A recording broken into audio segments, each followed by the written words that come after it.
Escaping abuse isn't just a bad breakup. It's not just a messy custody case. Escaping means survival, and the only way to survive and to heal is to be as far away from that abuser as possible. Anyone who tells you otherwise has no idea what it means to escape and survive abuse. Hello and welcome back to Black Sheep Diaries, where the black sheep finally get the mic. And today we're talking family court and survival. As too many survivors know, leaving the abuse doesn't always mean you've escaped it. Freedom isn't guaranteed, especially when family court gives abusers a way to keep holding on. In our last video, we talked about Tennessee's abusive civil action law, the only one of its kind in the entire country. Now let's take a deeper look at this law and what it actually does, and why it matters so much. This law wasn't created to fix all the problems in the court system. However, it was created with one specific goal: to give survivors of abuse a real shield against a very specific form of post-separation control, legal harassment.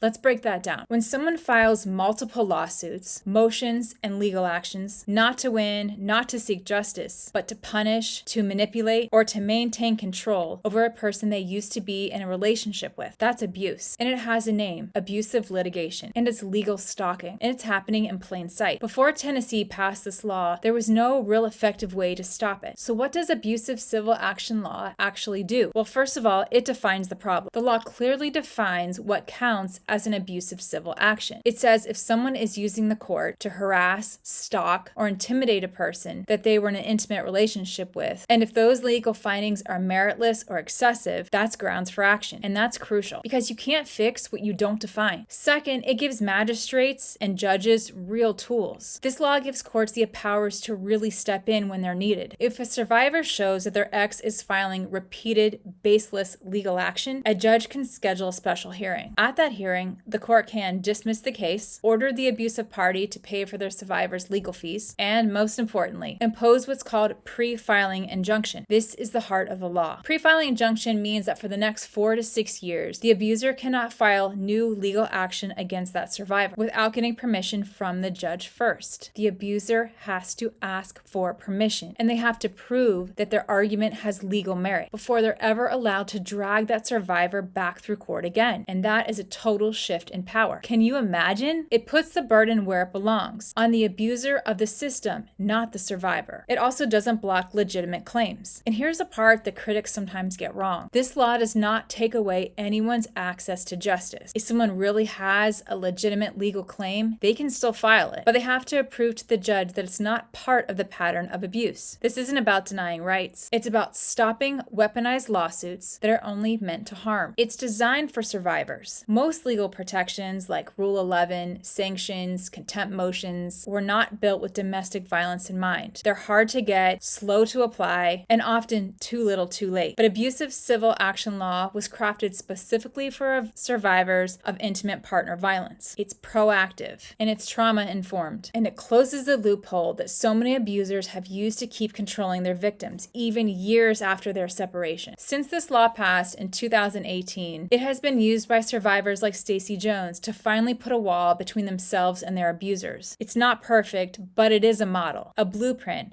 for what every other state in this country could and should adopt. Because right now, in 49 other states, abusive exes keep filing. They keep harassing. They keep finding loopholes with the help of their attorney. They keep forcing survivors into the courtroom under the guise of justice. Until the law finally recognizes what it really is, stalking and abuse, the survivor is the one that will keep paying the price. Is this the first time you've heard about abusive civil action? Would you love to see it passed in your state? I know we would. Comment below what laws you have in your state that protect survivors from continued legal harassment, if any. And remember, Black Sheep Diaries is your platform too. If you've been through the family court system and you want to speak out, reach out to us. This is a place for all of us who were never meant to stay quiet.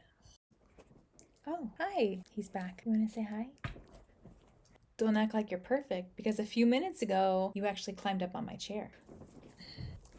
Here he is again. Tell him how sweet you are. Oh, he's gonna lay down on my lap. I'm cool with that.